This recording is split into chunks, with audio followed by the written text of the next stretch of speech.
Les 4 émanations de l'âme dans l'univers Nidalum. Dans les dimensions invisibles de Nidalum, il existe 4 grandes forces originelles qui gouvernent secrètement la trajectoire de chaque être humain. Ces empreintes vibratoires n'ont rien à voir avec l'astrologie classique et conventionnelle.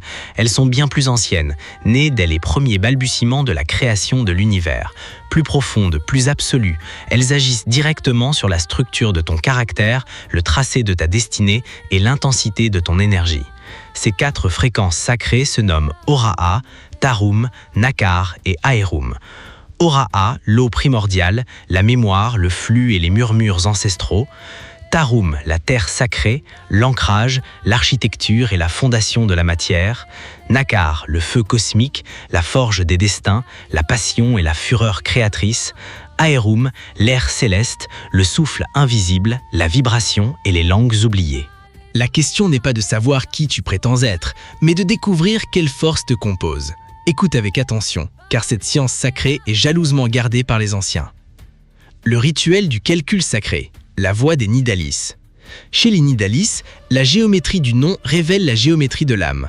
Tout commence par le prénom de ta mère, matrice absolue, puis par ton propre prénom. Pourquoi invoquer la mère? Parce que dans l'architecture spirituelle de notre univers, la mère est le premier portail sacré, le premier alignement de fréquences par lequel ton âme a traversé le voile pour s'incarner ici-bas. Compte chaque lettre du prénom de ta mère, le grand portail. Compte chaque lettre de ton propre prénom, la clé. Additionne ces 2 résultats pour obtenir ton nombre d'ancrage. Divise ensuite ce total par 6.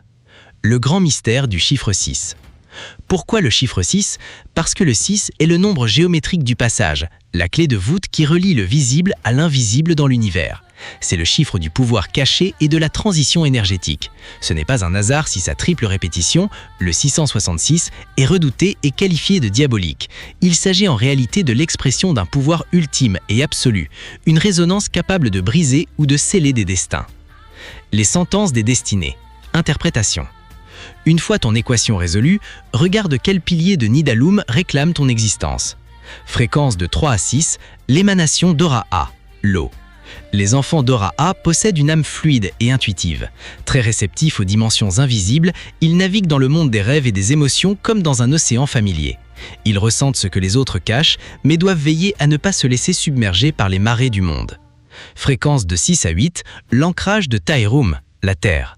Ceux de Taerum sont les bâtisseurs, solides, résistants. Ils portent le poids des responsabilités avec une dignité royale. Cependant, leur alignement avec la matière les confronte souvent à de lourdes lenteurs, des cycles de vie où tout semble figé avant la grande éclosion. Fréquence de 9